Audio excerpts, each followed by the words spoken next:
ምን ያህል ሽፋን ነው ያለን እንደ ሀገር? ከ63 ሚሊዮን በላይ ዜጎችን ተጠቃሚ ያደረግን ነው። መስፈርቱ ምንድነው? ማናቸውም ከመንግስት ሰራተኛ ውጪ ያለ ማንን ነው የሚያካትተው? ማንን ነው ማያካትተው? በወር ደረጃ በተቀመጠው በአዋጁ መሰረት ተቆርጦ የሚታከሙ። እስቲ በደንብ ልዩነቱን ግልጽ ያርጉልኝ። አሁን እንግዲህ ትኩረት አድርገን እየሰራ ነው ያለው እስካሁን ድረስ በማህበረሰብ አቀፍ ጤና መድን አገልግሎት ላይ ነው። የአቅም መጠን አለው ምንሰጣቸው አገልግሎቶችና ማንሰጣቸው አገልግሎቶች አሉ። ወደፊትም እዚሁ ላይ ነው መቀጠል የሚታሰበው ወይስ ሌላ አማራጭ ይኖረናል? የጤናውን ዘርፍ ሰራተኞች በሙከራ ደረጃ ለመጀመር ዝግጅት ላይ ነን ያለ ነው። የጤና ተቋማት ላይ የሉም የሚባሉ ምርመራዎች፣ የመድኃኒት አይነቶች በየሆስፒታሎቹ መድኃኒት የለም ቢባል በቃ መድኃኒት የለም ተብሎ አይደለም የሚሄዱት ማለት ነው። ሰላም የተወደዳችሁ አድማጭ ተመልካቾቻችን እንደምናላችሁ። ፋና ፖድካስት አንድ ጉዳያችን የዛሬውን ጀምረናል።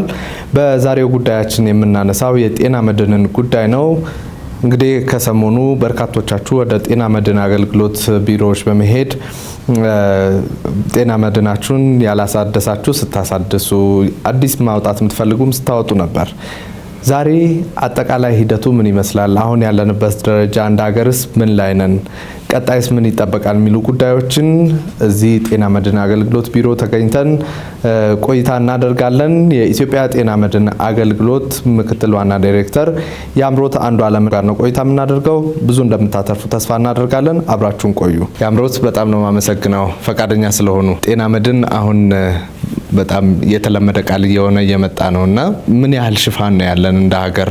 አመሰግናለሁ። እንግዲህ እናንተም ይህንን ነገር ለህብረተሰቡ ለማስጨበጥ እዚህ ላይም ደግሞ ትኩረት አድርጋችሁ በመስራት እኛ ጋር ደግሞ መጣችሁ በጋራ እንድንወያይና አጠቃላይ ያለውን ግንዛቤ ለህብረተሰቡ ለማስጨበጥ ስለመጣችሁ እጅግ አድርጌ አመሰግናለሁ።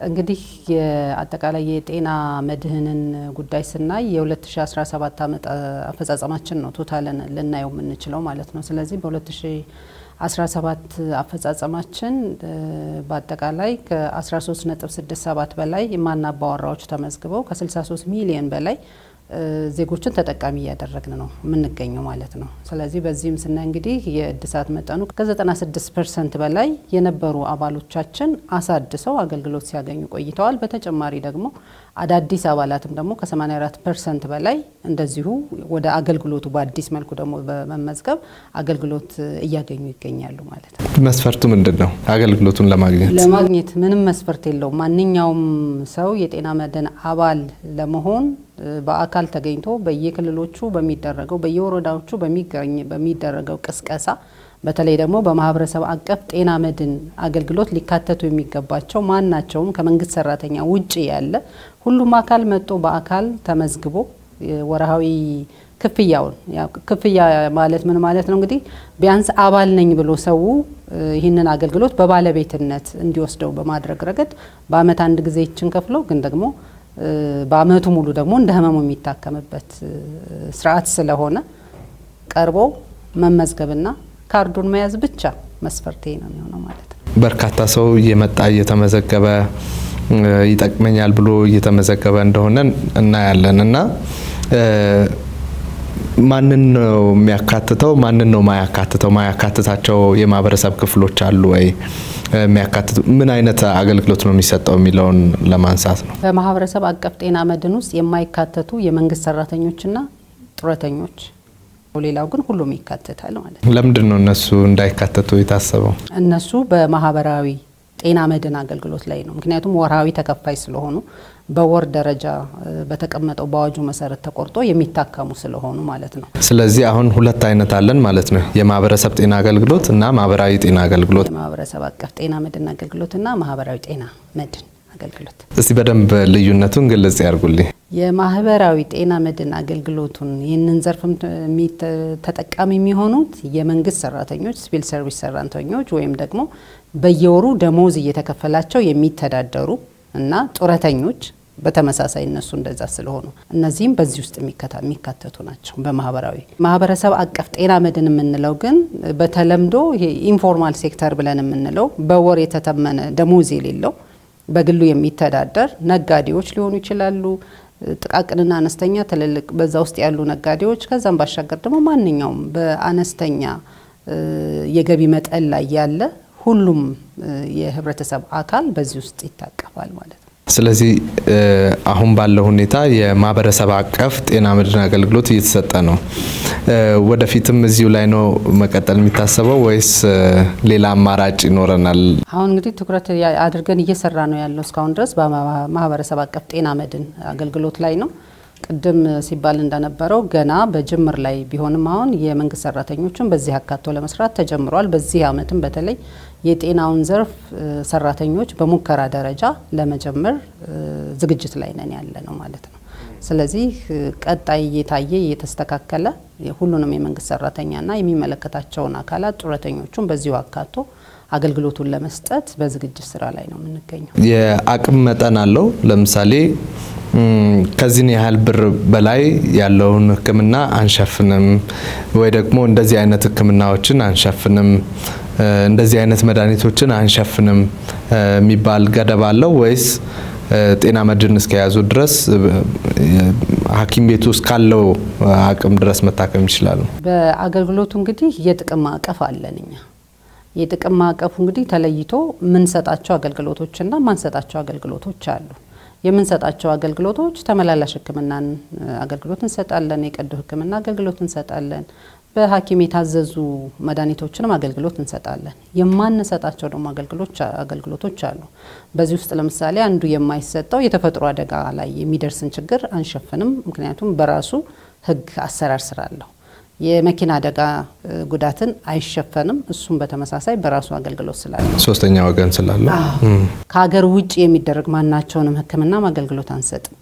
ለውበት ሲባል የሚደረጉ የቀዶ ጥገና የጥርስ ምናምን እንደዚህ አይነት እንትኖችንም አንሸፍንም። የኩላሊት የአካል ንቅለ ተከላ እሱንም አንሸፍንም። እንደነዚህ የመሳሰሉትን ጉዳዮች አንሸፍንም።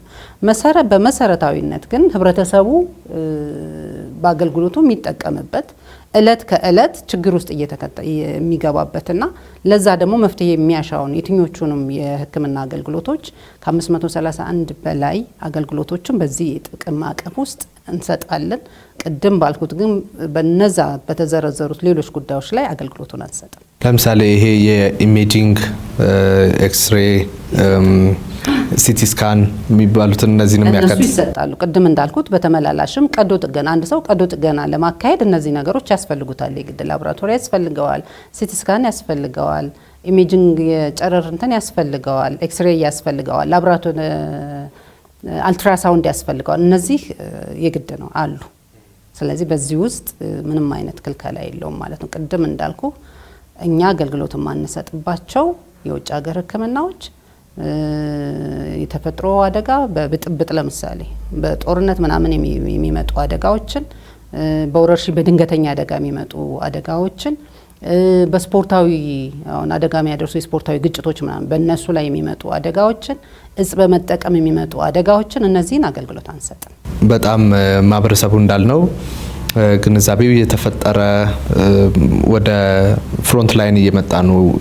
የጤና መድን ባለቤት መሆንን በጣም በርካታ ሰው ፈልጎት እያደረገው ያለው ጉዳይ ይመስለኛል እና ይሄ ፍላጎት ሌሎች በርካታ ፍላጎቶችን ይወልዳል እና ይህንን ፍላጎት የሚያጣጥም የሚችል አቅም ተገንብቷል ማለት እንችላለን። እንግዲህ እንደምታውቁት የጤና መድን አገልግሎት መዋጮውን ስናየው በጣም ጥቂት ነው። በአመት ውስጥ የሚዋጣው ማለት ነው። በአንድ ምን ያህል ነው? ፕሪሚየሩ ለምሳሌ ምን ያህል ነው? ከዚህ በፊት ዝም ብሎ ወጥ ነው የነበረ በክልሎችም በግለሰቡም። አሁን ግን ባለው ሂደት ፍትሐዊነቱን ለማረጋገጥ ሰው እንደ አቅሙ ማዋጣት እንዲችል በማድረግ በገጠርና በከተማ ብለን ክፍያውን ለይተነዋል። ኢብን በገጠርም ደግሞ የተሻለ መክፈል የሚችል መካከለኛ መክፈል የሚችልና ዝቅተኛ ከፋይ በመንግስት የሚሸፈንለት በሚል ተለይቷል። ስለዚህ ክፍያውን ስናየው ከ2000 ብር የሚበልጥ አይደለም ቶታል ማለት ነው። ስለዚህ አንድ ሰው ደግሞ በአንድ ቀን ራሱ ለአንድ ቀን ሕክምና ቢሄድ ከ2000 ብር በላይ ያወጣል። ነገር ግን በጤና መድን መንግስት በተለያየ መልኩ ይህንን አገልግሎት ስለሚደጉመው ነው አገልግሎቱ እየተሰጠ ያለ ማለት ነው። እንደምታውቁት እንግዲህ የመንግስት ከመንግስት በሚደረጉ ስምምነቶች አገልግሎቱ ይደገፋል። ይህ በተለይ የጤና ሴክተር በጣም ትልቅ ድጋፍ ያለው በትልቅ ተደጉሞ የሚከናወን ስራ ነው ያለ። ከዛ ባሻገር ደግሞ በተለይ እንደ ጤና ሴክተር ደግሞ የጤና ሴክተር ከፍተኛ አመራሮች በዋናነት ይህንን አገልግሎት ለመደጎም ትልቅ የሆነ ስራ እየተሰራ እየተደገፈ ስለሚሄድ ነው እንጂ በግለሰብ ደረጃ 2000 ብር የማይሞላ ገንዘብ ተዋጦ አንድ ሰው አመት ሙሉ ሊታከምበት የሚችል አይደለም። ከዛ ባሻገር የጤና መድን ስርዓቱ በራሱ መርሁ መረዳዳት ነው። እዚህ ያለን 5-6 ሰዎች ብናወጣ ሁላችን ባንዴ አንታመምም፣ አንድ ሰው ነው የሚታመም። ስለዚህ አንዳችን ሌሎቻችን የምናዋጣው ለታመመው ሰው የሚደግፍ ነው በሚል አግባብ ነው። ስለዚህ በዚህ ደረጃ ስለሆነ አገልግሎቱ እየተሰጠ ያለ ከዚህ አንጻር ስታየው ሙሉ በሙሉ የሚዋጣው ገንዘብ በቂ ሆኖ አይደለም። ከዛ ባሻገር ግን ቅድም እንዳልከው ደግሞ የሚነሱ ኢሹዎች በጤና ተቋም ደረጃ ደግሞ ያለው የመድኃኒት ጉድለት ሊኖር ይችላል፣ የሕክምና መገልገያ መሳሪያ ብልሽት ሊገጥም ይችላል ምናምን። እነዚህ ለጤና መድን ብቻ አባል ብቻ የሚሆኑ አይደሉም፣ ለማንኛውም ታካሚ የሚሆኑ ናቸው ማለት ነው። ስለዚህ በዚህ አንጻር ስታየው አሁን ባለው ሂደት ላይ ግንዛቤውን በጣም ስለሰፋ መንግስትም ደግሞ ይህንን ሀይሊ በከፍተኛ ሁኔታ እየደጎመው ስላለ ቅድም እንዳልነው አሁን አባሉ ከሚያዋጣው ባሻገር በተጨማሪ የክልል መንግስታት መክፈል የማይችሉ የህብረተሰብ ክፍሎችን እነሱ ናቸው የሚከፍሉላቸው ማለት ነው። ከዛ ባሻገር ይሄ ደግሞ ተደምሮ ደግሞ መንግስት የፌዴራል መንግስቱ ደግሞ ተመሳሳይ ይደጉመዋል። ስለዚህ በአጠቃላይ ከሚዋጣው ገንዘብ ከ1/3 በላይ መንግስት የሚደጉመው አገልግሎት ነው። ስለዚህ ከዚህ አንጻር ስታየው አገልግሎቱ አሁን ባለው ረገድ በሁሉም ዘርፍ ላይ እየተሰጠ ባለበት ሁኔታ ህብረተሰቡን በማገልገል ረገድ ትልቅ ሚና እየተጫወተ ነው ብሎ ማንሳት ይቻላል። ስለዚህ አቅም አለው ነው። አሁንም ቢሆን ያው በመንግስት ድጋፍም ቢሆን ወደፊትም አሁን ይሄ የመንግስት ድጋፍ መቼም መንግስት የሆነ ነገር እየደጎመ የሚቀጥልበት ደረጃ አለው እና እስከተወሰነ ይሄዳል የመንግስት ድጎማ። ግን ደግሞ መንግስት አንድን ዘርፍ እየደጎመ ብቻ መሄድ ላይጠበቅበት ይችላል እና ሙሉ በሙሉ ጤና መድን ራሱን ችሎ የሚቆምበት ጊዜ አለ። እንደዛ ይታሰባል ወይስ ደግሞ የመንግስት ድጎማ እስከ መጨረሻ ያስፈልጋል? እሱ ላይ ጥገኛ እንሆናለን? የሀገራችን ማክሮ ኢኮኖሚው እየተሻሻለ ሲመጣ፣ የሰዎች አኗኗር ዘይቤ እየተሻለ ሲመጣ፣ በኢኮኖሚ እድገት እያደገ ሲመጣ የክፍያ መጠን ፕሪሚየሙም እያሳደግን እየመጣን ወደዛ ደረጃ ስንደርስ ቀጣይ ራሱን እየቻለ ወደ ተሻለ ደረጃ ይደርሳል ብለን እናስባለን። በተለይ የሄልዝ ኬር ፋይናንሲንግ ሲስተሙ እያደገ ሲመጣ፣ የአሰራር ስርዓቱ እየተሻሻለ ሲመጣ ይሄ አግባብ እየተሻሻለ ተቋሙ ራሱን ችሎ የሚንቀሳቀስበት አግባብ ይደርሳል፣ ስርዓቱ ማለት ነው። ያም ይሁን እንጂ ስቲል ደግሞ በየትኛውም ሀገር ስንሄድ ሁሉም ሰው አቅም አለው ማለት አይቻልም። አቅም የሌለው አካል አለ። ስለዚህ አቅም የሌለውን መንግስት ነው እየሸፈነ የሚሄድ የግድ ስለሆነ ማለት ነው። ምክንያቱም ዜጎች ፍትሃዊ የጤና አገልግሎት የማግኘት ራይት አላቸው፣ መብት አላቸው። ስለዚህ ገንዘብ ስለሌለው በጤና አገልግሎት ረገድ መቸገር የለበትም። አትታከምም አይባልም። እንደዛ ስለሆነ ይሄ መክፈል የማይችለውን የህብረተሰብ ክፍል መጠኑ ሊቀንስ ይችል ይሆናል፣ ግን ቶታል ይጠፋል ብሎ ግን ማሰብ አይቻልም። ከዛ ባሻገር ሲስተሙን ደግሞ ስርዓቱ ደግሞ እንደ ስርዓት እያደገ መጥቶ የሚፈለገው ሌብል ላይ እስከሚደርስ ድረስ መንግስት የራሱን አስተዋጽኦ እያደረገ ይመጣል። በየትኛውም ሂደት ላይ ስታየው በሀገር ደረጃ የመንግስት ድጋፍ የሌለበት የትኛውም የአገልግሎት አሰጣጥ የለም አይደል? ስለዚህ ልክ እንደዛ ነው የሚሆነው። ግን ተስፋችን ሀገራችን እያደገች ስትመጣ የህብረተሰቡ የኑሮ ሁኔታ እየተሻሻለ ሲመጣ ራሱን በራሱ የሚችልበት አግባብ እየተሻሻለ ሲመጣ የኛም የክፍያ መጠን የመዋጮ ስርዓቱን እያሻሻል ነው እንመጣለን፣ የግድ ስለሆነ ማለት ነው።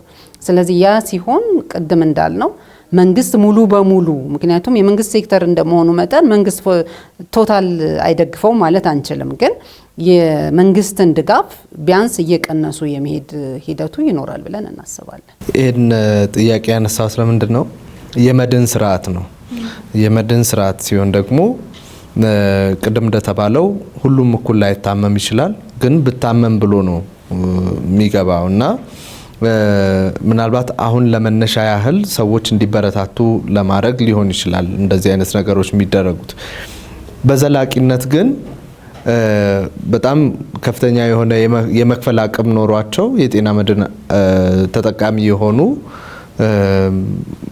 በግላቸውም ለምሳሌ ቢታከሙ ቢባል በጣም ብዙ ማይከብዳቸው ግን በጤና መድን ከሌላው ብዙም ባልተለያየ ሁኔታ ክፍያ እየከፈሉ የሚታከሙ ሰዎች ይኖራሉና ምናልባት ፍትሃዊ ተጠቃሚነቱ እኩል እንዲመጣ እታች ያለውም በጣም ኑሮ ጫናው እንዳይሆንበት ላይ ያለውም ደግሞ መክፈል የሚችል ሰው ስለሆነ አቅሙም ስለሚኖረው እሱም ባላንስ ማድረግ ላይ እንደ ጤና መድን ስርዓት ሌላም ሀገር የሚሰራው እንደዚህ ስለሆነ እንደሱ ማድረግ ላይ ምን ይሰራ? ይሄን ማነሳው ለምንድን ነው?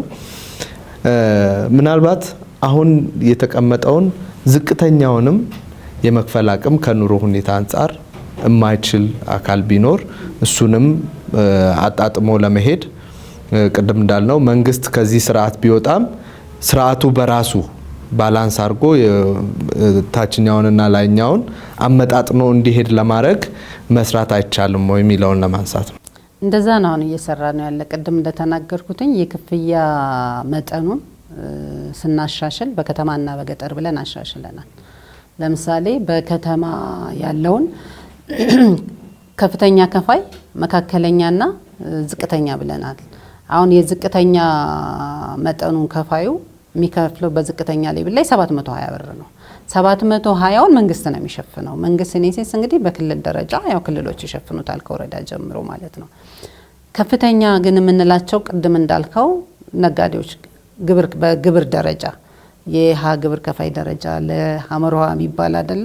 ስለዚህ እነሱ ከፍተኛው ሌብልም እንዲከፍሉ ከዛም ባሻገር ደግሞ እንደ ክልላቸው እንዳሉበት ነባራዊ ሁኔታ ደግሞ ተጨማሪም ደግሞ መጠን እንዲከፍሉ ይደረጋል ማለት ነው። አገልግሎቱን እንዲደጉሙ ቅድም ስናገር እንደነበረው አንድ ሰው በሚያዋጣት ብር ብቻ አገልግሎቱ አይሰጥም። እንደ ሀገርም እንግዲህ እንደምናውቀው አንዱ በሀገራችን ደረጃም በነበረው የማክሮ ኢኮኖሚ ማሻሻያ ትልቁ ድጎማ የተደረገለት ሄልዝ ሴክተሩ ነው አይደለ? ከመድኃኒት አቅርቦት ጋር ከሕክምና መገልገያ መሳሪያዎች ጋር ምናምን ያለውን ሂደት በደንብ በከፍተኛ ሁኔታ ድጎማ የተደረገለት ነው፣ የሚደገፍ ነው። ይሄን ድጎማ እንግዲህ ዘላቂ አድርጎ ችግርን ለመፍታት መንግስትም እየሰራ ነው ያለ። ለምሳሌ እስካሁን ድረስ እንግዲህ የመድኃኒት አቅርቦት የሕክምና መገልገያ መሳሪያዎች አቅርቦት ከውጭ ነበር የምናመጣው ማለት ነው፣ በውጭ ምንዛሬ። አሁን ይህንን ችግር ለመፍታት መንግስትም በዋናነት ትኩረት ሰጥቶ እየሰራ ስለሆነ ለምሳሌ አሁን በሀገራችን የሀገር አቀፍ ላይ እዚህ ጋር የሚሰሩ የመድኃኒት አምራቾች አሉ። ስለዚህ ይሄ ስራ እየተሻሻለ ሲመጣ ቅድም ያልነውን ጫና እየቀነሰ ስለሚመጣ በዚህ አግባብ ስራው ራሱን ችሎ እንዲሄድ ይደረጋል። ከዛ ባሻገር የስርዓቱ ደግሞ በራሱ ያለውን ክፍተት ለመሙላት የሚኖርበትን ጫና ለመቀነስ እንዲረዳ በየደረጃው ያሉ የተሻለ መክፈል የሚችሉ አቅም ያላቸው አካላት በዚሁ በመንግስት ስርዓት ውስጥ እንዲገቡና እንዲያግዙ ይደረጋል። ከዛ ባሻገር በየክልሎቹ ደግሞ የሚደረገው ተጨማሪ የሀብት ማፈላለግ ስራ ይሰራል። ተጨማሪ የሀብት ማፈላለግ ቅድም አንተም ስታነሳው እንደነበረው የተሻለ አቅም ያላቸው የተሻለ እንትን ያላቸው ክልላቸውን ወረዳቸውን እንዲደጉሙ የማድረግ እንዲያግዙ የማድረግ ስራ እየተሰራ ነው። ስለዚህ እነዚህ ነገሮች ቀጣይ በዛ ደረጃ እየመጡ ሲመጡ አሁን ባይዘወይ በግለሰቦችም በዛ ደረጃ የመረዳት መጠናቸው ስላለ አንድ ሰው የ5 ሰው አንድ ሰው የ10 ሰው ምናምን እየከፈሉ ነው ያሉ። ይሄ አገልግሎቱን ምን ያህል ህብረተሰቡን እየጠቀመ መሆኑ ግንዛቤ ውስጥ እየገባ ስለሆነ የመረዳዳት የመተጋገዝ ሂደቱ እየጨመረ ስለሚመጣ አሁንም እየተሰራ ያለው በዛ መርህ መሰረት ነው። ያላቸው ለሌላቸው እንዲደጉሙ ስርዓቱን እንዲያግዙ በማድረግ ስራ እየተሰራ ነው ያለ። አንዱ የሚነሳው ጤና መድን ላይ ቀደም እርሶም ጠቀስ አድርገው ያለፉት በእርግጥ ለጤና መድን ተገልጋይ ብቻ ሳይሆን ለሁሉም ነው። የጤና ተቋማት ላይ የሉም የሚባሉ ምርመራዎች፣ የመድኃኒት አይነቶች እንግዲህ ይሄ ምናልባት ከአቅርቦት ችግር የጤና አገልግሎቱ የጤና ስርዓቱ ላይ ያለ እንደ አጠቃላይ ያለ መሰራት ያለበት ችግር ሊሆን ይችላል። ግን እንደው አንድ ሰው እታከማለሁ ብሎ ጤና መድን ከፍሎ ካወጣ በኋላ አገልግሎቱን ማያገኝ ከሆነ የሚፈልገውን አገልግሎት ማያገኝ ከሆነ ተጨማሪ ወጪ ለማውጣት ወደ ከጤና ተቋሙ ውጭ ነው የሚሄደውና እነዚህ ላይ የእናንተ ድርሻ ምንድነው? ምንስ ነው? ከጤና ሚኒስቴርም ሊሆን ይችላል፣ ከመድኃኒት አቅራቢ ድርጅቶችም ጋር ሊሆን ይችላል። ምንድነው በጋራ የምትሰሩት ነገር? በነገራችን ላይ በሱ ረገድ ቀደም እንዳልነው በጤና ተቋማት ደረጃ ላይ ለሚፈጠሩ ክፍተቶች ለምሳሌ መድኃኒት የለም ቢባል ዝም ብለን አይደለም እየተውን ያለው እየተሰራበት ነው ያለ። ለምሳሌ አሁን እዚህ አዲስ አበባ ላይ ብታይ እንትን ብናደርግ ከክልሎች የሚመጡ በሶስተኛ ደረጃ ሆስፒታል አገልግሎት ፈልገው ለሚመጡ አዲስ አበባ ላይ ለሚመጡ ከሁሉም ክልሎች ላይ በየሆስፒታሎቹ መድኃኒት የለም ቢባል በቃ መድኃኒት የለም ተብለው አይደለም የሚሄዱት ማለት ነው። ከከነማ ፋርማሲዎች ጋር ውል ገብተናል። ስለዚህ ሆስፒታል ውስጥ ጥቁር አንበሳ የሄደ ታካሚ ጥቁር አንበሳ መድኃኒቱ ባይኖር ከነማ ሄዶ መድኃኒቱን መግዛት ይችላል። አግሪመንት ውል ፈጽመናል ማለት ነው። በክልሎችም ደረጃ በተመሳሳይ የቀይ መስቀል መድኃኒቶች ጋር የከነማ መድኃኒት ቤቶች ጋር ከዛ ባሻገር ደግሞ የማህበረሰብ አቀፍ ደግሞ መድኃኒት ቤቶች የማህበረሰብ አቀፍ ፋርማሲዎች አሉ። ስለዚህ በእነሱ ችግሮችን እያዩ ለመፍታት እየተሰራ ነው ያለ። አሁን በየትኛውም ደረጃ ቢሄድ የማህበረሰብ ፋርማሲዎች በሁሉም ክልሎች ደረጃ በደንብ እየተስፋፉ ነው። ይሄ በዋናነት አገልግሎት የሚሰጠው ለጤና መድን አባላት ሄደው መድኃኒት የለም ቢባል ከዛ ሄደው ማግኘት እንዲችሉ የማድረግ ስራ እየተሰራ ነው ያለ። በዚህ ደረጃ በሁሉም ክልሎች በሁሉም ወረዳዎች በተመሳሳይ ይህን ስራ እየሰራን ያለ እንጂ መድኃኒት ሆስፒታሎች ላይ ሂደው ወይም ጤና ጣቢያዎች ላይ ሂደው መድኃኒት የለም ስለተባለ በቃ መድኃኒት የለም ተብለው አይጉላሉም ወይም ዝም ብለው አይሰደዱም ማለት ነው። መድኃኒት ቤቶች በተጨማሪ እየተሰሩ በየደረጃው ያንን ችግር ለመፍታት እየተሰራ ነው ያለ። እዚህ ላይ አንዱም ችግር እኮ እነዚህም የጠቀሷቸው የመድኃኒት ቤቶች እነሱም ብዙ መድኃኒት ማይኖራቸው ናቸው። ብዙ ጊዜ ስንጠይቅ ይሄ መድኃኒት እኛ ጋር የለም ተብሎ ወደ ግል ነው እነሱ የሚመሩት ብዙ ጊዜ። አዎ እንግዲህ ይሄን ቅድም እንዳልኩ ነው ማለት እንደ ሀገር ያለ እጥረት ለኛ ለጤና መድን ብቻ አይሆንም ማለት ነው። እንደ ሀገር እጥረቱ ካለ እንደ ሀገር ነው እጥረት የሚኖረው። ግን ደግሞ እንደ ሲስተም ግን እኛ አባላቶቻችን እንዳይንገላቱ ማድረግ ያለብን ማለት አንዳንድ ክልሎች ይብን በፊት እነዚህ የማህበረሰብ ፋርማሲ ቤቶች ባለመኖራቸው ከግሎቹም ጋር እንትን አድርገው ሲሰሩ ነበሩ። ግን በሱ ላይ ያለው ሂደት በዛ እንትን ስለማይል ችግሮችን ግን ለመፍታት እንደ አማራጭ እንደነዚህ አይነት ስራዎችን እየሰራን ነው። ከዛ ባሻገር ጤና ሚኒስቴር ደግሞ አሁን ያለውን ደግሞ የመድኃኒት እጥረት ችግር ለመፍታት ቀደምም እንዴት እየተሰራ ነው ብለን እሱን ስለጠየቀኝ ጤና ሚኒስቴርም በዚህ ረገድ በጣም ትኩረት ሰጥቶ እየሰራ ነው። በተለይ ከመድኃኒት አቅርቦት አገልግሎት ጋር ጤና ተቋማት ውል ገብተው የሚፈልጉትን መድኃኒት ኮሚትድ ዲማንድ ይባላል ፍላጎታቸውን መሰረት አድርገው ይጠይቃሉ። በዛ መሰረት ያንን ፍላጎት የማቅረብ ግዴታ ይኖርበታል ማለት ነው። ስለዚህ በእንደነዚህ አይነት የአሰራር ስርዓቶች ችግሮችን ለመፍታት እየተሰራ ነው ያለ። ግን ቅድም እንዳልኩት እነዚህ ጥረቶች እነዚህ ችግሮች ለጤና መድን አባላት ብቻ የሚገጥሙ አይደሉም። እንደ ሀገር ያሉ ችግሮች ሁላችንም ያው የሚደርሱን ስለሆኑ ማለት ነው። አንተ አሁን የጤና መድን አባል ላትሆን ትችላለህ። ሐኪም ቤት ሄደህ ታክመህ መድኃኒት የለም ተብለህ ታውቃለህ አይደል? ስለሌለ ማለት ነው። ስለዚህ ሌላም የጤና መድን አባል የሆነ ተመሳሳይ ቤት አንተና እሱ ተመሳሳይ ችግር ነው እንትን የሚገጥማችሁ።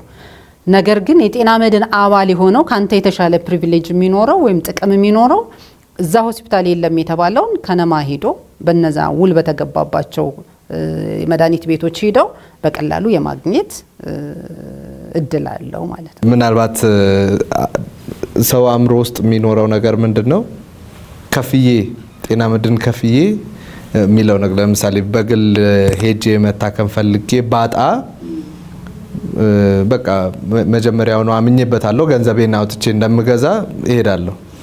ግን አሁን በጤና መድን የታቀፈ ሰው አስቦ የሚመጣው ጤና መድኑ ይገዛልኛል ያሟላልኛል ብሎ መጥቶ ሲያጣ የሚሰማውን ስሜት አብረን እንድንጋራም ጭምር ነው። እሱን ለማንሳት ነው። በመሰረታዊነት በጣም ዲስአፖይንት ሊያናድድ የሚችል ነገር ነው። አዎ ያው እንግዲህ እንደ ሀገር ያው በአንድ መልኩ በጣም በጥሩ ነገር እንትን ታደርገዋለህ አይደል? በቃ ማለት ህብረተሰቡ በቃ መብቱን የመጠየቅ እንትኑን በቃ አቅሙ በደንብ አድጓል የሚለውን ነገር ታየዋል። በሌላ በኩል ደግሞ እንደ ሀገር ደግሞ ያለውን ነገር እያንዳንዷን ነገር ደግሞ ኮምፕሌን ማቅረቡ ደግሞ ምልህ ካለው ሂደት አንጻር ደግሞ መገንዘብ ያስፈልጋል። ያው የተደረገው ይበልጣል። የተደረገው ይበልጣል። ሁለተኛ የጤና መድን አባል ስለሆነ ብቻ አይደለም እንደዛ በቃ እንደ ሀገር ችግር ከሆነ በቃ ችግር ነው። ምክንያቱም አንተም የለም ተብለው ወጣህ አይደለ? ስለዚህ እሱም የለም ነው። ከዛ ውጭ ደግሞ ግን እንዳልኩ እሱ 3-4 አማራጮች አሏቸው። አንተ እንዳልከው በገንዘብ ስለሆነ በአንድ ቦታ እንትን ልታደርግ ትችላለህ። ግን ደግሞ እነዛ የተመቻቹ ደግሞ ሁኔታዎች ስላሉ እሱን መጠቀም ነገር ማየት ደግሞ ግን ነገ ደግሞ ከዚህ የበለጠ እየተሻሻለ ከዚህ የበለጠ ደግሞ እየተስተካከለ ይመጣል ካለው ከሀገራችን እድገት ጋር ካለው ከአሰራራችን ሂደት ጋር ደግሞ መዘመን ጋር ደግሞ አብሮ ማየትና መረዳት ጥሩ ነው የሚሆነውና ህብረተሰቡም እንደነዚህ አይኑ ትንንሽ ነገሮች ላይ ብቻ ፎከስ አድርጎ ወይም ትኩረት ሰጥቶ ቅሬታ ከማቅረብ ከማማረር ደግሞ የተሻለውን ደግሞ ማግኘት የተቻለውን ያገኘ ነው ያለውን መልካም ነገር ደግሞ ማመስገን ጥሩ ነውና ይሄንንም እግረ መንገዱን እነሱም እንዲገነዘቡት በጣም ጥሩ። ሌላው ምንድነው የጤና መድን አገልግሎት አሰጣጥ ላይ የምናነሳው ከክልል ውጭ ባሉ ለምሳሌ ከአንደኛው ክልል ውጭ ባሉ የተሻለ ሪፈራል ሆስፒታል ቢኖርና ሪፈር ቢደረጉ ከዚህ በፊት በነበረው የአገልግሎት ስርዓት ከክልል ክልል ክልክል ነበር። ምናልባት ከክልል ወደ ፌዴራል የሚመጡ ከሆነ የፌዴራል ሆስፒታሎች ብቻ በጤና መድን አገልግሎት የሚያስተናግዱ ይሆናል። ሌሎቹ ግን ከክልል ክልል እንዲሁም ከክልል ወደ ከተማ መስተዳድሮች ለምሳሌ ወደ አዲስ አበባ ቢመጡ ከሌሎች ክልሎች ወደ አዲስ አበባ ቢመጡ አገልግሎቱን ማያገኙበት ሁኔታ ነበርና ምንድነው እሱ ስርዓት ላይ ያለው ችግር? ይሄ እዚህ አይሰራም ይሄ እዚህ ይሰራል የሚባልበት ምክንያት ምንድነው? እሱ አንዱ ነገር ምንድነው የመጀመሪያው መስተካከል ያለበት ከክልል ክልል የሚለው ምክንያቱም አሁን ያለው የማህበረሰብ አቀፍ ጤና መድን አገልግሎቱን በዋናነት ባለቤቶቹ ክልሎች ናቸው። ስለዚህ አንድ ክልል ከሌላው ክልል ጋር አግሪመንት ካለው ሂዶ መታከም ይችላል። ለምሳሌ ቤንሻንጉል ለምሳሌ ከአማራ ክልል ጋር አግሪመንት አለው፣ ውል አለው፣ ስምምነት አለው። ስለዚህ የቤንሻንጉል ክልል ታካሚዎች ባህር ዳር ሂደው ጥበበ ግዮን ሂደው መታከም ይችላሉ፣ አገልግሎት ስምምነት ስላላቸው ማለት ነው። ስለዚህ ክልሎች ከሚፈልጉት ክልል ጋር ስምምነት ካላቸው ሂደው አይታከሙም የሚል ክልከላ የለም። ባለቤቶቹ እነሱ ስለሆኑ ማለት ነው። ከተሻለ የሚባለው የሶስተኛ ደረጃ ሆስፒታሎች ጋር ተያይዞ በተለይ እኛ አሁን የገባ ነው ክልሎች ከነሱ ወደ ፌዴራል የሚመጡ ታካሚዎቻቸውን ኦን ቢሃፍ ኦፍ በነሱ ስም እዚህ ያሉትን ተቀብለን እንድናሳክምላቸው ለኛ ውል ከኛ ጋር ተስማምተዋል ወይም ውክልና ሰጠውና ከፌዴራል መስሪያ ጋር ምክንያቱም አሁን የኢትዮጵያ ጤና መድን አገልግሎት በራሱ ሀብቱን ሰብስቦ ራሱ ይዞ የሚያሳክመው ስርዓት አይደለም። አሁን የማህበረሰብ አቀፍ ጤና መድን አገልግሎት የክልሎች ስለሆነ ማለት ነው። እኛ አገልግሎት መስጠት የምንችል የፌዴራል ቋት ስንመሰረት ብቻ ነው። አሁን ግን እኛ እዚህ እየሰራ ነው ያለነው ከክልሎች በተሰጠን ውክልና ነው። ስለዚህ አንድ ክልል እዚህ በእኔ ክልል ውስጥ ያለውን ታካሚ እኔ ባለኝ አገልግሎት አሳክሜ ከኔ በላይ ከሆነና ለምሳሌ ወደ ጥቁር አንበሳ መምጣት ከመጣ ከዛ ሪፈር ከተባለ ወደ ጳውሎስ ሪፈር ከተባለ ወደ የካቲት ሪፈር ከተባለ ይሄንን እናንተ አሳክሙልን ብለው ከኛ ጋር ውል ገብተዋል። ስለዚህ ከዛ ወደዚህ የሚመጡትን እኛ ተቀብለን እናሳክማለን። ገንዘቡ ግን የማን ነው? የክልሎች የራሳቸው ብር ነው። በእነሱ ብር ነው እኛ የምናሳክመው። ስለዚህ ችግሩ ክልሎች ከክልሎች ጋር ያላቸው አግሪመንት ሁሉም አለመተሳሰሩ ነው እንጂ አዎ ካላቸው ማድረግ ይችላሉ። ግን ደግሞ በእናንተ በኩል ግፊት ማድረግ ሳይቻል እኛ አንችልም። እኛ ግን አሁን የምናደርገው ቅድም እንዳልኩ ፌዴራል ቋት የሚባል መስራት አለ። ይሄ ማለት ምን ማለት ነው? አሁን ባለው የክፍያ ቅድም እንደነገርኩ የክፍያ ፕሪሚየም አሻሽለናል። ስለዚህ ሁሉም ክልል በዛ እኩል መዋጮ እንዲዋጣ ማድረግ አለበት። ልክ ሁሉም ክልል በዛ ስርዓት ውስጥ ከገባ በኋላ የፌዴራል ቋት ይመሰረታል። ፌዴራል ቋት ሲመሰረት እኛ በሁሉም ክልሎች ያሉ የሶስተኛ ደረጃ ሆስፒታሎችን እኛ ነን አግሪመንት ምንገባው ማለት ነው። ምክንያቱ ደግሞ ምንድነው? ብርኛ አለን። ብሩ ማለት ምን ማለት ነው? ቅድም እንዳልኩትኝ የፌዴራል የክልሎች ባዋጡት ገንዘብ መጠን 25%ን የፌዴራል መንግስት ድጎማ ይሰጣል ለእያንዳንዱ ክልል። ለምሳሌ አንድ ክልል በማህበረሰብ አቀፍ ጤና መድን 200 ሺህ ብር ቢያሰባስብ ከአባላቱ እና ደግሞ ቅድም ያልነው መክፈል የማይችሉትን ጭምር ተጨምሮ የዛን ገንዘብ 25% የፌዴራል መንግስቱ ይደጎመዋል። ስለዚህ አሁን ለምሳሌ 100 ላዋጣ 25000 100 ሺህ ላዋጣ 25000 ይደጎማል ማለት ነው። ስለዚህ እነሱ የሚልኩትን የምናሳክምላቸው እዚህ ባላቸው 25000 ብር ድጎማ ነው። ስለዚህ አሁን ግን ቅድም ያልነው የፕሪሚየም ክፍያውን ሁሉም ተመሳሳይ ካዋጣ የፌዴራል ቋት ስለምን መሰረት ፌዴራል ቋት ስንመሰርት ደግሞ ከያንዳንዱ ፑል የምናረገው ገንዘብ ይኖራል ለቋቱ የሚከፍሉት። ለምሳሌ ከዚህ የ25% ለነሱ የሚላከው 20% እዚህ ለኛ ይሰጣል ማለት ነው። ስለዚህ እኛ በዛን ሰዓት በክልሎች ያሉ የሶስተኛ ደረጃ ሆስፒታሎችን ሁሉንም እኛ አግሪመንት እንገባለን ሁሉንም። ስለዚህ የክልሎችንም አሁን ተርሸሪ ሌብል ቅድም ያልነው ሶስተኛ ደረጃ ሆስፒታሎች እኛ አሁን አገልግሎት እየሰጠን ያለው እዚህ ፌዴራል ላይ ብቻ ያሉትን ነው እነሱ ጋር ስለሌለ። እኛ ግን ስንቀበለው ሲስተሙንና የፌዴራል ቋት ስንመሰርት በሀገሪቱ ደረጃ ስንመሰርት ሁሉም ክልሎች ላይ ያሉ የሶስተኛ ደረጃ ሆስፒታሎች ጋር ውል እንገባለን እኛ ማለት ነው። ስለዚህ እያንዳንዱ ክልል መሄድ ያለበትን ቅድም ለምሳሌ በየክልሉ ያሉ ለምሳሌ ኦሮሚያ ጅማ ሪፈራል ሆስፒታል ካለው በሶስተኛ ደረጃ እዛ ሄዶ መታከም ይችላሉ ማለት ነው። አግሪመንት ስለነሱ ከደቡብ ምዕራብ የሚቀርበው ሄዶ መታከም ይችላሉ። እዚህ የሚመጣው እንደዛው አማራ ክልልም እንደዛው ሁሉም ያላቸውን መጠቀም ይችላሉ። ሀረር ለምሳሌ ያለ እዛ መታከም ድሬዳዋ እዛ መታከም ይችላሉ ማለት ነው። አሁን ባለው ግን እኛ በራሳችን የምናዘዝበት ገንዘብ የለንም የክልሎች ውክልና ስለሆነ። ስለዚህ ክልሎች ሲልኩ ብቻ ነው እኛ እዚህ የምናሳክመው። እዛው ክልል ላይ ያለው የራሳቸው ነው። ስለዚህ ማሳከም ይችላሉ። ነጥቤ ምንድነው አሁን ለምሳሌ የሐዋሳ ሪፈራል ሆስፒታል በሲዳማ ክልል ውስጥ የሚተዳደር ነው። ግን ለምሳሌ የአላባ ልዩ ዞን ለሐዋሳ ይቀርባል። በሪፈራል ደረጃ ከሆነ ወደዛ መሄድ ይቀርባል ወደ አዲስ አበባ ከመምጣት። አዲስ አበባ ላይ ያለውንም ጫና ለመቀነስ የተሻለው የሚሆነው ሐዋሳ ቢሄድ ነው እዛ አካባቢ ያለ ሰው። ግን ጤና መድኑን ከአላባ ይዞ ወደ ሐዋሳ ቢሄድ ሐዋሳ ላይ ተቀባይነት አያገኝም ሌላ ክልል ስለሆነ ክልሉ አግሪመንት መፈጸም አለበት። ክልሉ አግሪመንት መፈጸም አለበት። ስለዚህ አሁን የፌዴራል ቋት ሲመሰረት በቃ በሁሉም ቦታ እኛ እንትን እናረጋለን። ክልሎች በዛ እንትን አገልግሎት ይሰጣሉ። ሆስፒታሎች ክፍያኛ ያፈጽማሉ። ስለዚህ ሐዋሳ ሪፈር ቢደረግ ከአላባ ወደ ሐዋሳ ሪፈር ቢደረግ ከተደረገ ሄዶ አገልግሎት ማግኘት ይችላል። ይሄ ግን መች ነው ኦኖ ነው ምናየው 2019 ላይ በዛ አግባብ እንሄዳለን ብለን ነው የምናስበው። እንግዲህ የማህበረሰብ አቀፍ ጤና መድን በዋናነት የሚተዳደረው ወይም በቦርድ የሚመራው የብሔራዊ ካውንስል አለው። ብሔራዊ ካውንስሉን የሚመሩት የሀገራችን ምክትል ጠቅላይ ሚኒስትር ናቸው። በሳቸው በሚመሩት የክልል ፕሬዚዳንት አባላት ናቸው የዛ የካውንስሉ ማለት ነው። ስለዚህ በዛ መሰረት ተወስኖ ቅድም ያልነው ክፍያው በክልል በከተማና በገጠርም ደግሞ ከፍተኛ መካከለኛና ዝቅተኛ በከተማም ከፍተኛና መካከለኛና ዝቅተኛ ተብሎ የተቀመጠ የክፍያ ታሪፍ አለ መዋጮ አለ ማለት ነው። ስለዚህ ሁሉም ክልሎች በዛ መሰረት መተግበር ይገባቸዋል። ስለዚህ አምና ተወስኖ መስከረም ላይ ተወስኖ ወደ አገልግሎት ስንገባ ቀድመው መስከረም ላይ የመዋጮ አባላት ምዝገባ የሚያካሂዱ ወረዳዎች አልፈዋል ያንን ሳይተገብሩ ማለት ነው። ስለዚህ ከነበሩና አሁን ቀደም ካልኳቸው ከ1195 ወረዳዎች ውስጥ 730ዎቹ ብቻ ናቸው የመክፈል አቅምን መሰረት ባደረጉ የመዋጮ ስርዓት አምና የተገበሩ። ስለዚህ ቀሪ ወረዳዎች በዚህ አመት እንዲተገብሩ እንጠብቃለን። በለዛ ነው የምንሰራ።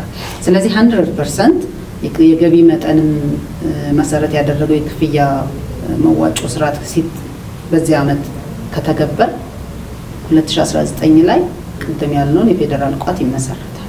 አሁን ቋሚ ጊዜ አለው ወቅት አለው የመመዝገቢያ ለምሳሌ አሁን ከመስከረም ጀምሮ እስከ የካቲት 30 በክልሎች ነባራዊ ሁኔታ ላይ ተመስርቶ ምዝገባው በሱ ጊዜ በእነዚህ ወሮች ግን 2 ወር ብቻ ከመስከረም እስከ የካቲት ነው። ግን እያንዳንዱ ክልል የሚሰጠው ለምዝገባ ሂደት 2 ወር ብቻ ነው።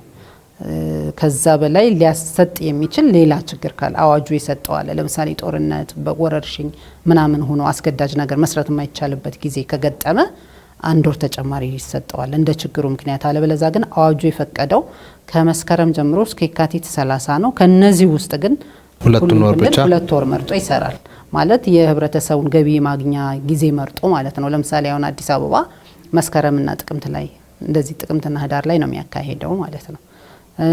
ሌሎቹም ደግሞ አሁን መስከረም ላይ የሚያካሂዱ አሉ እንደ ቦረና። ሌሎቹ ደግሞ እንግዲህ የክልላቸው ህብረተሰቡ ገቢ የሚያገኝበት ጊዜ ለምሳሌ አትክልት፣ አቮካዶ የሚደርስበት፣ ቡና የሚደርስበት፣ ጤፍ የሚደርስበት ምናምን ያንን ሽጠው ያንን አምርተው አይደል ገቢ የሚያገኙ ያንን ታሳቢ ያደረገ ስለሆነ ማለት ነው። ስለዚህ በዛ ጊዜ ቢያመልጠውና አንድ ሰው ከዚህ በኋላ ያመልጠው ምንድን ታካሚው አባል መሆን ፈልጎ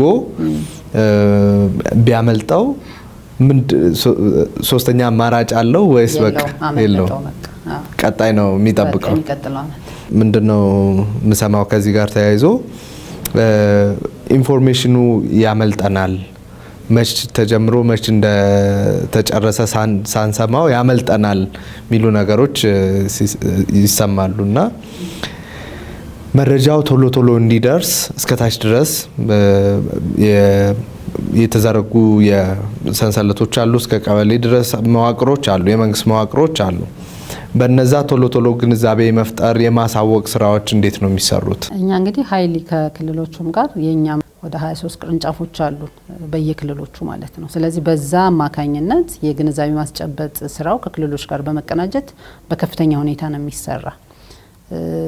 ከዚህ በፊት እንግዲህ ከ23 በላይ ሎካል ቋንቋዎች በየአካባቢው ባሉ ቋንቋዎች የቅስቀሳ ስራ ተሰርቷል ከሚዲያዎች ጋር በመቀናጀት ማለት ነው። ስለዚህ ክልሎቹም ይህንን ስራ ትኩረት ሰጠው ስለሚሰሩት ለህብረተሰቡ የማስገንዘብ ቀድሞ የማሳወቅ ቀድሞ የማወጅ ስራዎች በተደጋጋሚ ነው የሚሰራው። እኛም ደግሞ በተመሳሳይ በዛው ልክ ነው በየሚዲያዎቻችን ባሉ ብራንቾቻችን ባሉ ፕላትፎርሞቻችን በሙሉ ነው የሚሰራው። ክልሎቹም በዋናነት ያንን ይሰራሉ። ሲጀምሩ ይሰራሉ። መሀል ላይ እኔ ያልቀረ እንግዲህ አዲስ አበባም ሰምታችሁ ሊሆን ይችላል አይደል? በየከንትኖቹ 10 ቀን ቀረ 20 ቀን ቀረ ምናምን እያሉ ነው በየጊዜው የሚናገሩና በዛ ደረጃ በሁሉም ክልል ኢቭን በየአካባቢው ቋንቋ ቅስቀሳዎች ይካሄዳሉ። የክልል መንግስታትም በዚህ ላይ ከሚዲያዎች ጋር በጣም ተሰርቶ በዚህ አግባብ ህብረተሰቡ አውቆ እንዲመዘገብ ያደርጋል። እንግዲህ እንዳልነው አንዳንዴ ደግሞ ያው ትኩረት አለመስጠትም ቆይ ነገ ሄዳለሁ ቆይ ከነገ ወዲያ ምናምን ሲሉ በአጋጣሚ ቀኑ ያልፋቸዋል። ያ ካልሆነ በስተቀር ምዝገባ ከመካሄዱ በፊት የቅስቀሳ እና የግንዛቤ ማስጨበጥ ስራው በየክልሎቹ ኢቭን በካምፔን ሁሉ ነው የሚካሄደው ማለት ነው። ስለዚህ በዛ ደረጃ እየተሰራ ነው ያለ። ያ ማለት እንግዲህ ክፍተት ሊኖር ይችላል። ቀጣይ ደግሞ እያየን እንግዲህ እየሞላን እንሄዳለን። የግሉን ዘርፍ እዚህ ላይ ከማሳተፍ አንጻር ምን የታሰበ ነገር አለ? ምክንያቱም በዚህ መልኩ ምናልባት ቅድም እንዳልነው በዚህ መልኩ ሁሌ ላይ ቀጥል ይችላል እና የግሉ ዘርፍ ደግሞ አቅም ጨምሮ የራሱን ኳሊቲም እንዲሁም ደግሞ የብዛትም ይዞ የሚመጣው ነገር ይኖራል። የግል ዘርፍ በመጣ ቁጥር ይበልጥ ጥራቱ እያደገ መጠኑ እየሰፋ ይመጣልና የግሉን ዘርፍ እዚህ ዘርፍ ላይ ከማሳተፍ አንጻርስ ምንድነው የሚታሰበው? ያው እንግዲህ እንደተባለው የመንግስት ተቋማት ያው ሁሉንም ነገር ሸፍነው ይሰራሉ ብለን አናስብም። ቀጣይም ማለት ነው እንደዚህ አይነት ነገሮች ሊገጥሙ ይችላሉ። ለዚህ ደግሞ እኛም ቀድመን በተለይ የግል ጤና ተቋማትን በዚህ ውስጥ አካቶ ለቀጣይ ለመስራት የሚያስችል ስትራቴጂ አዘጋጅተናል። የአተገባበር ማኑዋልም አዘጋጅተናል። አሁን ባለው ሁኔታ አሁን ባለን እንትን በዛ ደረጃ የለም። በርግጥ የተወሰኑ በፕራይቬት ፓርትነርሺፕ ሞዴል የሚያግዙ በሆስፒታል ላይ ቤዝ አድርገው የሚሰሩ አሉ። ከዛ ውጭ ግን ነገ ለምሳሌ ቅድም እንዳልኩት በተለይ አሁን የመንግስት ሰራተኛው በዚህ እንትን ውስጥ እየገባ ሲሄድ ያሉን ጤና ተቋማት ሊሸፍኑት ላይችሉ ይችላሉ። ሁሉንም አገልግሎቱም ደግሞ ከፕራይቬት ወይም ከግል ጤና ተቋማት ላንፈልግ እንችላለን። ለምሳሌ በኮንሰልቴሽን ሊሆን ይችላል፣ የመድኃኒት ሊሆን ይችላል፣ ወይም ደግሞ የምርመራ አገልግሎቶችን ለማግኘት ይችላል። እንደ ክፍተታችን አይተን ያንን ክፍተት ለመሙላትና አብረን ለመስራት ቀድመንኛ ተዘጋጅተን እንትን ብለናል፣ ሬዲ ሆነናል። ስለዚህ ነገ በሚያጋጥመን ክፍተት ላይ ያንን ሞልተን ለመስራት እኛም ቀድመን ቅድም እንዳልኩት ስትራቴጂዎችንም አዘጋጅተን የትግበራ ማኑዋሎችንም አዘጋጅተን እንዴት አብረን መስራት አለብን የሚለውንም ባለሙያዎች ጋር ከነዚህ ከሕክምና ከግል ጤና ተቋማት ማህበራትም ጋር በጋራ ሆነን አዘጋጅተን ቀድመን ዝግጁ ሆነን ተቀምጠናል።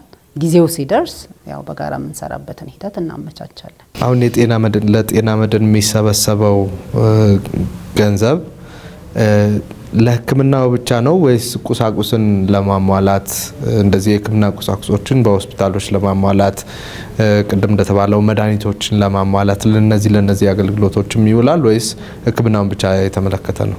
የጤና መድን አባል መዋጮ የሚሰበሰበው ገንዘብ ለጤና አገልግሎት ነው የሚውለው።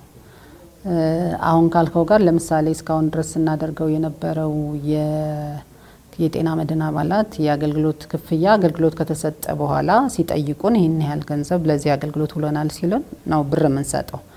አሁን ቅድም ስንነጋገር እንደነበረው በተለይ ወደ ታች ያሉ ጤና ጣቢያዎች ላይ ያሉ አቅማቸውን ለማጎልበት ይረዳ ዘንድ አዲስ የክፍያ ስልት ጀምረናል። የቁርጥ ክፍያ የሚባል የ6 ወር ሂሳባቸውን አንዴ እንሰጣቸውና የ6 ወር ሂሳብ ሲባል አንድ ጤና ጣቢያ ምን ያህል ሰው እንደሚያክም መጀመሪያ ማፕ ተደርጎ ተሰጥቶት ማለት ነው። ለምሳሌ በዛ አካባቢ ያሉ 100 አባወራዎችን በቃ እነዚህ አንተ ጋር ናቸው የሚታከሙ ተብሎ ይሰጡታል።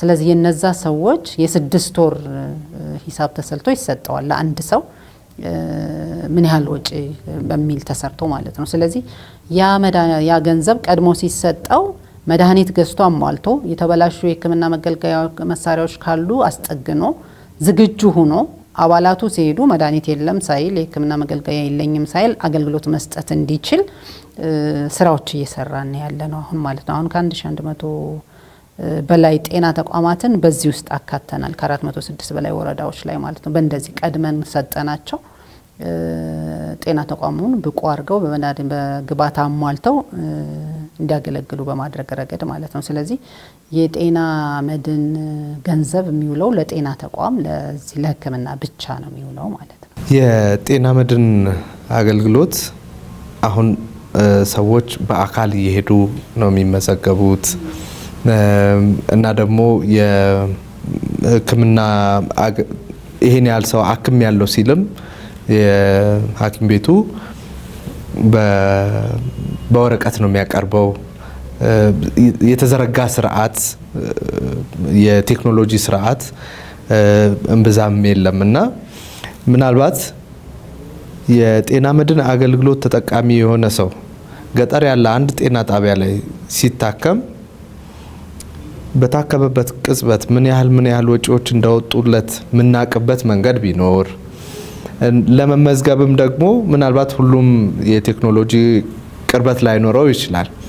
ግን ከቴክኖሎጂ ጋር የተቀራረበው ሰው ደግሞ ባለበት ሆኖ መመዝገብ ቢችል እንደዚህ አይነት ነገሮች የቴክኖሎጂ ጉዳዮች በጣም ብዙ ነገሮቻችንን የሚያቀሉ ይመስለኛል እና ስርዓቱንም የሚያዘምኑ ይመስለኛል።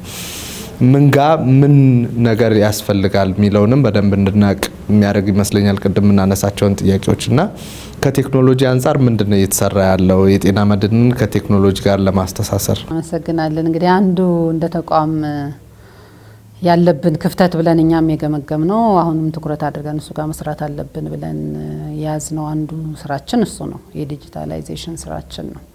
ስለዚህ እንዳልከው አሁን ቅድም ያነሳቸው ሰው በያለበት ሆኖ መመዝገብ መጠቀም የሚችል ኤሌክትሮኒክስ መጠቀም የሚችል በዛ መልኩ መጠቀም እንዲችል በማድረግ ረገድ እንግዲህ እስካሁን እሱ ላይ አልደረስንም። ቀጣይ ግን መስራት ያለብን ነው። ትክክለኛም ስለሆነ የግድ አንድ ሰው ለመመዝገብ ከአንድ ቦታ ወደ አንድ ቦታ መሄድ ስለሌለበት እዛው ባለበት፣ ምክንያቱም አሁን የክፍያ ሞዳሊቲዎቻችንም ቴክኖሎጂውን አክሰፕት እያደረጉልን ስለሆነ በዛ ስለሆነ አሁን አብዛኞቻችን ክፍያ የምንጠቀም በቴሌ ብር ነው፣ በሲቢኢ ብር ነው አይደለ? ስለዚህ እንደነዛ አይነት ነገሮችን ቀጣይ ለማዘመን ስራዎችን ጀምረናል። ኢቭን እንግዲህ እስካሁንም ድረስ አባላቶቻችን ቅድም እንዳልከው በወረቀት ሲመጡልን ነው እንጂ በትክክል በዛ ደረጃ ማናቅበት ሂደት ነበረን እና በዚህ አመት እንግዲህ አንዱ ትኩረት አድርገን 2017 ላይ የጀመርነው ዲጂታላይዜሽን ስራችን ላይ ትኩረት አድርጎ መስራት ያስፈልጋል በሚል አሁንም አባላቶቻችን ከታች ጀምረን በጾታ ለይተን በእድሜ ለይተን ያሉ ሂደቶችን እየያዝን አዲስ ቱል አዘጋጅተን በዛ መሰረት እያያዝነን ያለ ነው። አሁንም የምዝገባ በየደረጃው የሚመጡ የምዝገባ ስርዓቶችን በዛ መልኩ ካች ለማድረግና እንደተባለው የሚሰጠውን የአገልግሎት አሰጣጥ ማዘመን ሂደትንም መስራት ስላለብን በሱ ደረጃ የጀማመርናቸው ነገሮች ቢኖሩም ግን ያን ያህል ጎልተው ወጣው ለሚዲያ ሊታዩ የሚችሉ ምናምን አይደሉም። ጀምረናል፣ ግን ያው ትኩረት አድርገን መስራት እንዳለብንና በትክክልም በሱ ደረጃ ያሉብን ያተገባበር ክፍተቶች ስላሉ ቀጣይ እሱን ይዘን ያው የምንሰራበት ነው የሚሆነው ማለት ነው። እንደ ሀገርም ወደዛ ሲስተም መምጣት ስላለብን አሁን እንደምታውቁት እንደ በሀገራችን የዲጂታል ፋይዳ ትልቅ ትኩረት እየተሰጠው ነው። ስለዚህ አሁን አባላቶቻችንን ከሱ ጋር ሊንክ አድርገን በዛ መሰረት አጠቃላይ አባላቶቻችንን ማፕ ማድረግ ምንችልበት አገልግሎት የሚያገኙበት ቦታ ቅድም በተባለው መቼ የት ቦታ ምን አገልግሎት አገኙ ብለን ምናረጋግጥበትን ስርዓት በመፍጠር ረገድ ያው ስራ ጀምረናል። እንግዲህ ቀጣይ ደግሞ የምንደርስበትን በጋራ እናየዋለን። ለተገልጋዩ በጣም ብዙ ነገሮችን የሚያቀለው የዲጂታላይዜሽን ስርዓት ስለሆነ እሱ ላይ ሌላ አንድ ማነሳው ነገር ምንድነው? ለምሳሌ የተመረመረው ሰውዬ የሆነ ነገር ሊገዛ ሲሄድ እዛ ምልክት አስደርገና እዚህ ምልክት አስደርገና መመላለሶቹ አሉ። ወደ ዲጂታላይዜሽኑ ሙሉ በሙሉ እስክንመጣ ቢያንስ ይሄ ምልልሱ ከጤና መድን ከያዘ ሰው ጋር ያለው ምልልስ ማጠር የሚችልበት መንገድ አለ ወይ? ያው አሁን ምናልባት ብዙ ላይሆን ይችላል። ከጀመረበት ጊዜ እየተሻሻለ እየመጣ ነው።